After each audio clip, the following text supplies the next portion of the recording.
Sometimes you just have to win ugly, and the Jets did exactly that against the Minnesota Wild, putting them further back in the division and helping build an early platform for success later this season.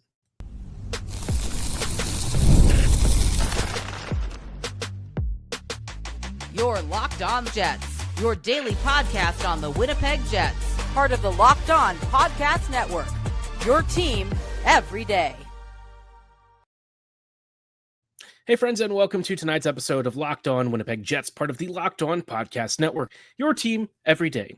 I'm your host, Harrison Lee, an avid Winnipeg Jets fan and an online blogger. You can follow me on Twitter at HLivingLoco and at LO_Winnipeg Jets. Thanks for making Locked On Jets your first listen of the day every day. If you like what you're hearing, be sure to like, follow, and subscribe on all of your favorite podcasting platforms and YouTube. Doing so, of course, is always free of charge and ensures you never miss another episode. Most of all, we just love and appreciate your support. Tonight's episode, obviously, the Jets just saw off the Minnesota Wild. It was a pretty back-and-forth game. The Jets definitely got edged out a bit, but, at the end of the day, Winnipeg is now 7-3 despite missing 3 critical contributors, and they have managed to stay afloat on the backs of some of their superstars, including Hellebuyck, Morrissey, Scheifele, Connor, you name it. The star has probably stepped up for the Jets. Want to chat about that, as well as what happened with the defense in this game, and the fact that the Jets really just can't afford to make Colin Miller a guy who's benched anymore. They've got to make this switch here very soon, or things could get a little bit uglier for the Jets. And finally, the biggest news of all, Adam Lowry is almost back. Before we dive into all of what all this could mean, though, just wanted to let you know that today's episode is brought to you by Gametime. Download the Gametime app, create an account, and use code LOCKEDONNHL for $20 off your first purchase. So, obviously, the Jets have been having to win a lot of games ugly recently. We know that. I think coming into the season, none of us really thought that this team was going to have the best of starts, right? We all kind of understood that the 5v5 game would probably be a bit on the rough side. That's kind of been a trend for the past couple of weeks. We knew that without Sandberg,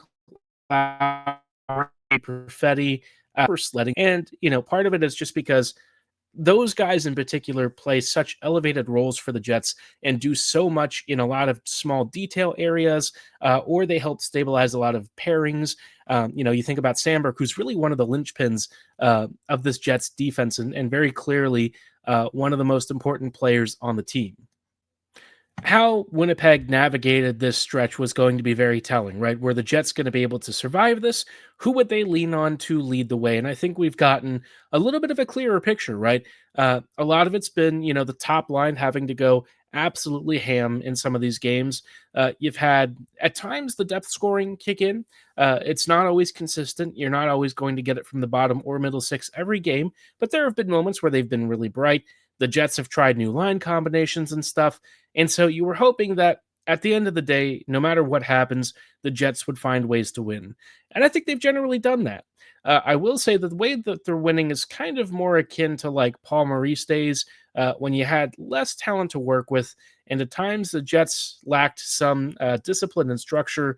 Winnipeg has generally done a better job trying to hold, everything together. But I will say, in this game, quite a few of the goals against came across not just as unlucky, but also as, the Jets defense struggling with some individual moments, right? You had Shen kind of deflect a puck off of himself into the own, and past Hellebuyck into his own net, which, again, technically unlucky. He kind of got caught and fell in front of Helly.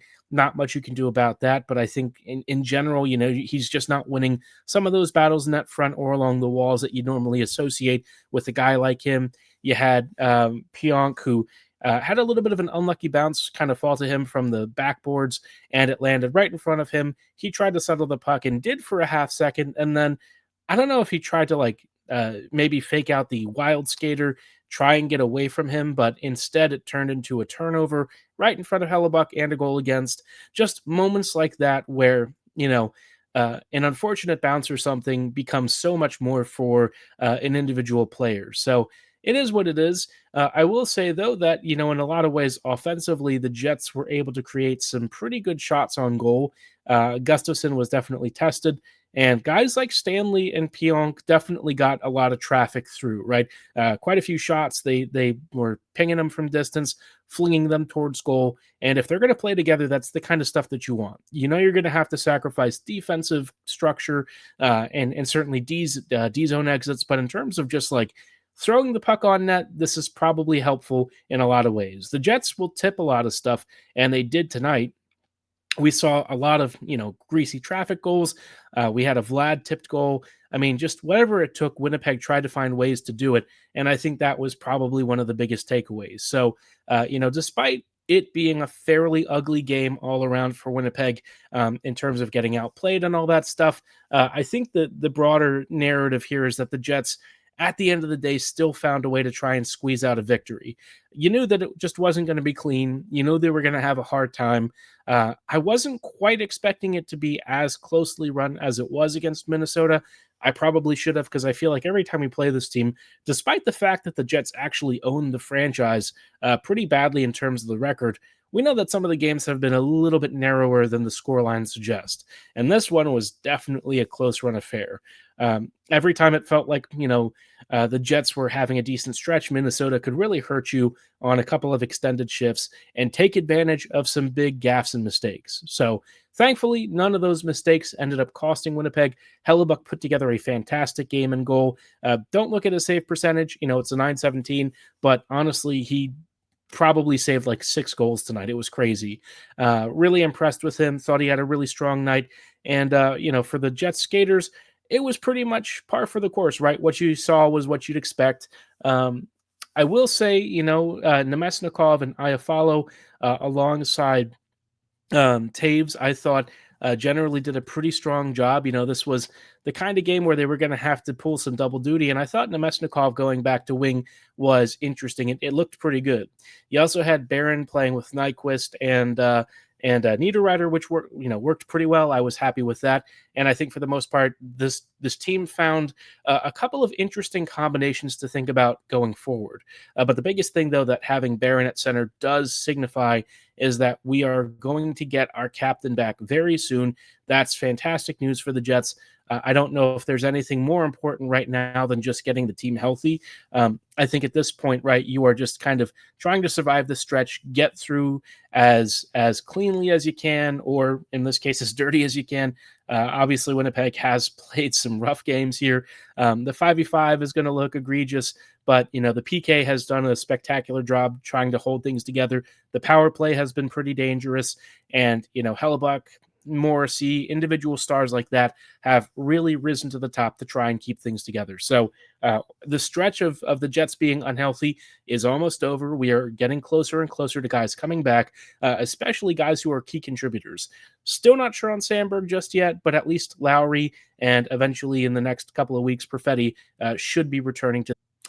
One thing, though, that the Jets are probably going to have to try and reckon with is the fact that, in games like what we saw tonight, I think Luke Shen just can't play anymore.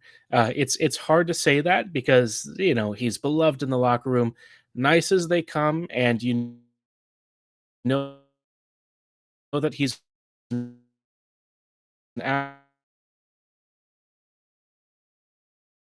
absolute warrior, even dropping the. And it's been time for Colin Miller to come back into the fold. We'll chat about that in just a quick moment. Hockey season is officially here, and nothing beats being in the arena for those opening games. But let's be real, getting tickets can be a total headache. Between waiting in queues, surprise fees, and prices that jump right before checkout, it's easy to get frustrated when all you want to do is cheer on your team. That's why Gametime is here to help. It's the app that gives fans the advantage. It's your ultimate life hack for scoring amazing NHL tickets fast, easy, and stress-free. I've used Gametime buying Baltimore Ravens tickets for playoffs. It was great. I got a panoramic seat view. I got upfront pricing, so I didn't have any surprise charges. And it was super fast delivery, and the whole process couldn't possibly be easier. And best of all, if you're looking for hockey tickets, right, prices actually drop the closer you get to puck drop, and you even have zone deals. You pick the section, Gametime picks your seats, and you save big. So take the guesswork out of buying tickets with Gametime. Download the Gametime app, create an account, and use code LOCKEDONNHL for $20 off your first purchase. Terms apply. That's code LOCKEDONNHL for $20 off.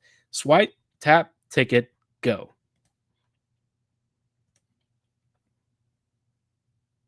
Hey, friends, and welcome back to this episode of Locked On Winnipeg Jets, part of the Locked On Podcast Network, your team every day. Everydayers, thank you so much for rejoining us in tonight's episode as we're chatting a little bit about some of the bigger questions facing the Jets going forward for the next few weeks. Obviously, Winnipeg has been, up and down in terms of the overall games and how they've played in these games, but the record still looks pretty good. And that's in large part due to a lot of individual guys really stepping up and trying to be the next man up in a lot of these situations. We know that this team at 5v5 is not going to be great. At times, they've been a little bit worse than I expected, but, at the end of the day, the most important thing right now is that they're 7-3, and they're about to get a lot healthier, which is fantastic. One area, though, that might be taking a little bit longer with is the Jets' defense. The Jets' defense health is bad. And really, when you look at it, it's just one player who's missing. But that one player who's missing kind of does a ton to sort of prevent a domino effect of other lineup decisions that are, elevating players above their usual station. And it's been hard for the Jets to try and grapple with all of that. And unfortunately, I think Arneal tends to try and use a lot of big physical guys to pull this defense together. But, one of the guys in particular who's really struggled, and I hate singling individual players out as much as I used to, but, Luke Schenn just can't do it anymore. I know that he's always, been the slower skater on this team. It was apparent last year. And even in previous years on other teams, everyone kind of knew that he was sort of that big veteran, maybe not the most fleet of foot and all that. These days, though, he's just doing everything wrong. He's losing foot speed battles. He's losing physical battles. He's turning the puck over with bad passes. It just feels like, especially now that he's playing with, a Hayden Fleury who's got lots of great tools, but maybe has some issues with some of the pressure and decision making. All of his flaws are coming out in starker relief. And look, I'm not going to sit here and say that Colin Miller is going to fix things, but you have to make the switch now.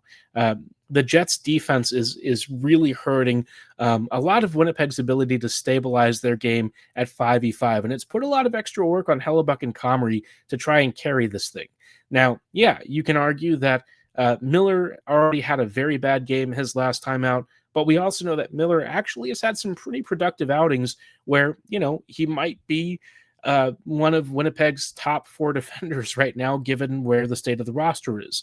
The Jets just don't have better alternatives. And I don't think I'd be as worried about it if, like, Schenn was just sort of having, off nights here and there, but was otherwise stable. He's really struggled to the point of not looking like an NHLer anymore. Honestly, looking like he might even struggle in the lower leagues. It's been that bad. And I don't know what's going on with him. I don't know if there's maybe some personal stuff that he's dealing with or if age is really just hurting him. But, it might be time to make the switch. Miller's coming for a game or two, but it needs to be more permanent.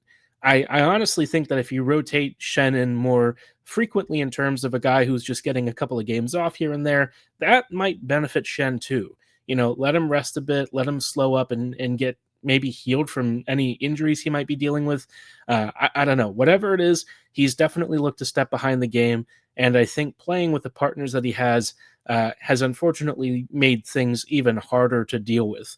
Now, again, Fleury Miller, Stanley Miller, doesn't really matter what pairing you go with. It's not going to be the most ideal situation, but it's better than what you're dealing with right now. As it stands, Winnipeg has one D pairing it can rely on, and that puts a lot of pressure on everyone else. I think it has also made things really challenging for the offense to get everything together when, so often they're spending a lot of time in the D zone. Opponents have definitely been circling the wagon around Hellebuyck pretty frequently. They can kind of detect when the Jets' defense is struggling to make zone exits. And as the lines kind of wear out and lose steam, they just don't have much energy and fight to get up the ice and actually create offense. And so the whole defensive structure isn't just a bleeding shots or chances thing. It's also killing a lot of Winnipeg's transition game and their ability to score goals further up the ice. So far, the Jets have lived beyond their means with this. They've gotten away with a lot of it. But it is starting to feel like their ability to survive some of this stuff is waning a bit. I just don't know how many more of these games they can go where they're, scraping by and just getting through with these results. It's working, in the short term, but we all know that in the longer term, at some point, this stuff catches up. And like Miller's just a really solid, puck moving, offensively minded blue liner. He's going to have probably some of the same defensive issues, but at least you're getting more out of him offensively, a la Logan Stanley. I think Stanley is a great example of this. Although Stanley's probably, worse overall defensively, he still is doing enough so far to bring some real offensive jump. I feel like his shot selection has gotten better. He's notching a couple of assists off of smarter shooting lane choices where he's looking for guys in front of goal. He's not just bouncing it off the backboards as frequently as he used to. Or blindly slapping it into defenders. It feels like his choices have been more attuned to where, the Jets sticks are. So stuff like that, I think, is helpful. And if Miller can do more of that for the Jets, I think that's helpful, right? Shen's not really doing a lot defensively to where I feel like, somebody else can't step in and help. And as we kind of think about this, I do at some point wonder, if the Jets defense really continues to have issues, do you call up a Salamonson? And I'm not sitting here thinking that, a rookie is going to be the game-changing presence to fix this blue line, but Salamonson has been good enough already at the AHL level for a year plus to where, I don't know how much more he can learn with the Moose. It's not like the Moose are particularly good right now, so if you were to think about a call-up, would Salamonson potentially be an internal solution? I admittedly wasn't thinking about this that much at the start of the season. I am starting to now. And like, I already thought, he maybe should get some third pairing looks, but you might need to start thinking about doing something more here. Winnipeg's defense just needs a top four upgrade from somewhere. And I don't know if that's too much expectation on Salamonson's shoulders. He's used to being a top pairing / top four guy at almost every level he's played at already. So that part, I don't necessarily worry about. I do wonder once you step up the quality of competition, what happens to him then. But the only way that you can really figure that out is by just trying it and seeing what happens. And I don't mean to do this in a way that's, unconstructive or just relying on the youth because they're youth. I just feel like right now the Jets genuinely need the help. And while Sandberg continues to ail and is on the sidelines, you already know what you have with a couple of your bottom three blue liners. Might be time to see if any of the guys on the farm can do something for you. The only other guy who has pro-level experience that you could maybe call up is like Cale Clegg, and Clegg has his own blemishes, some of which I've seen with the Moose. You've also got Ville Heinola, but I know the Jets don't tend to really care for Heinola too much. Salamonson seems to be one of the few guys that I think the Jets coaching staff would actually rate quite highly. It seems like internally everyone seems to love Salo, so this may just be your best chance to make something happen. And if he actually pans out in a small sample, and continues to thrive, once everyone gets healthy, does that kind of internally fill the void of what you might need at the trade deadline? Obviously, the Jets are going to have to go seriously shopping. This team, as constructed, is probably not meant to go super deep in the playoffs. But if they're serious about winning this cup stuff, they've got to overhaul a lot of what they're doing with some of their, depth units and with this blue line unit. I wasn't as focused on the defense last year when the team structure was really strong.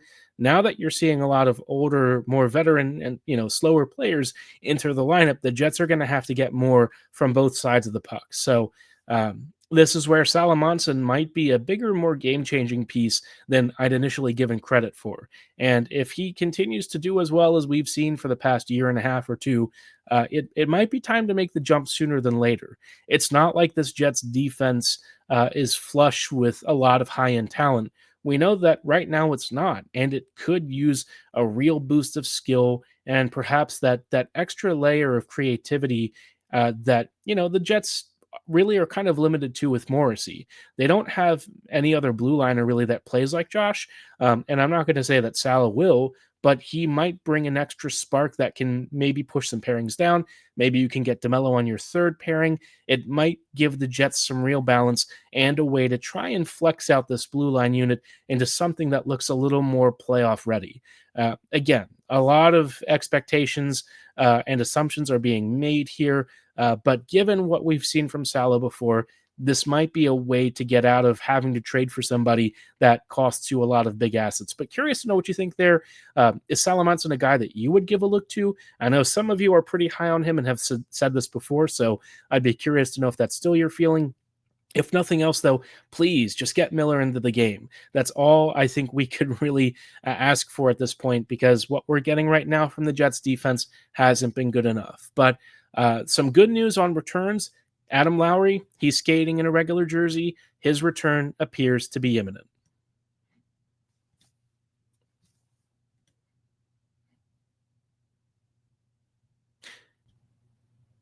Hey, friends, and welcome back to this episode of Locked On Winnipeg Jets, part of the Locked On Podcast Network, your team every day.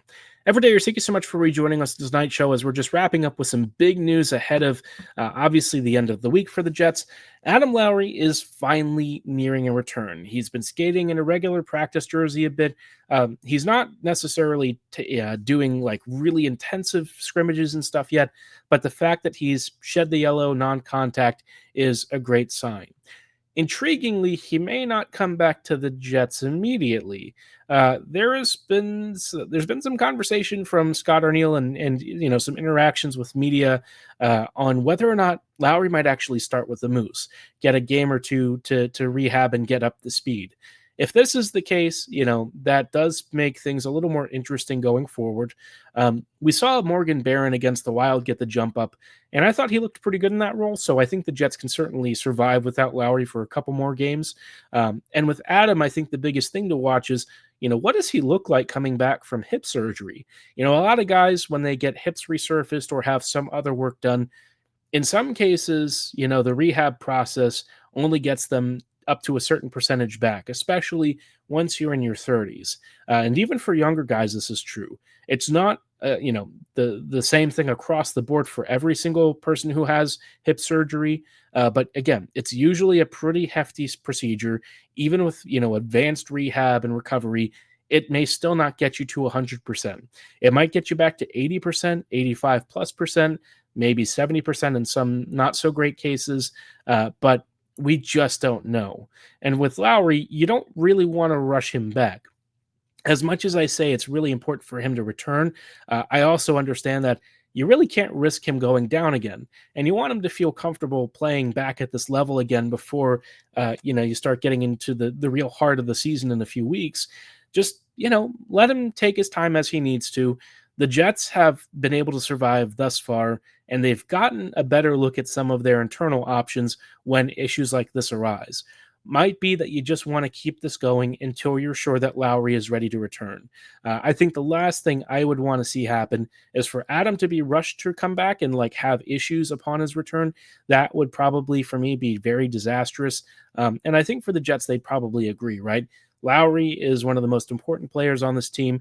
He's a guy that has been a rock for this franchise and is critical for so many different things that they like to do, both at 5v5 and on the PK. So where they go from here is going to be interesting. If he starts off with the Moose, obviously he'll play a couple of games there, most likely get back up to speed, get the feeling back, and then probably return to the Jets maybe sometime in early to mid-November. It might be a week or two before we see him again. Hopefully just like a week or so would be great. If he does start back with the Jets immediately, also certainly an option. I'm sure it'll just come down to conversations with the coaching staff about how he's feeling, what the medical team advises, all that stuff. Where he'll play, also probably an interesting question. I'd assume Barron goes back to the 4C role where he's been perfectly fine. Lowry will probably play between Niederreiter and maybe you see him with Newton Nyquist. That could be an option. Nyquist I thought was fine in this game. And maybe alongside, somebody who forechecks and does a lot of the dirty work, Nyquist might really do well alongside a Lowry. So that could be an intriguing line combination.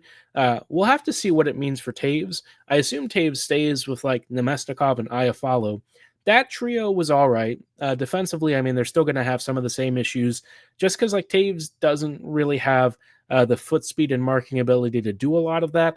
But I thought Nemesnikov and Iafallo did some good work out wide, creating more offensive opportunities, forechecking aggressively, all that fun stuff, right?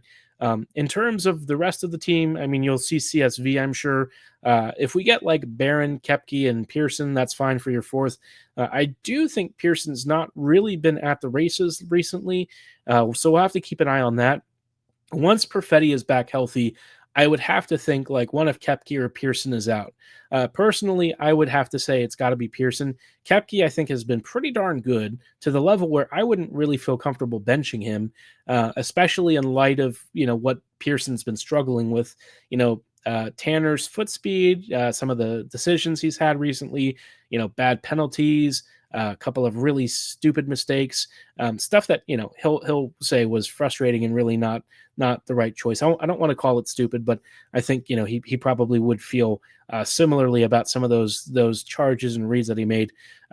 Just stuff that a guy like him at this stage of his career, probably more because of the foot speed than anything that these issues are happening. So this could be a chance to maybe get yourself another, winger on the flanks. Maybe you put Nemesnikov on the fourth line.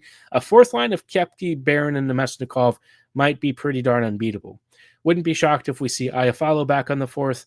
Al has kind of been okay, but not doing a ton of work up front. So, maybe back in the fourth line role, he can kind of reinvigorate himself and feel a little bit more comfortable again. So the Jets will have quite a few opportunities to figure out what this team should look like and what it should do going forward. Getting two big forwards back and eventually Sandberg should be transformative for the team. Hopefully for the better. I would anticipate this team looking a lot more normal in the next couple of weeks. But curious to know how you feel about the potential line combinations. What are you looking forward to? Are you excited about Lowry's return? What do you think he'll be like when he comes back? Drop your thoughts and comments below or at my social medias at HLivingLoco and at LO_Winnipeg Jets. For tonight's episode, though, that's going to be all the time that we have. I thank you so much for listening and making Locked On Jets your first listen of the day every day. We'll see you back here tomorrow, so have a great night, and as always, go Jets go.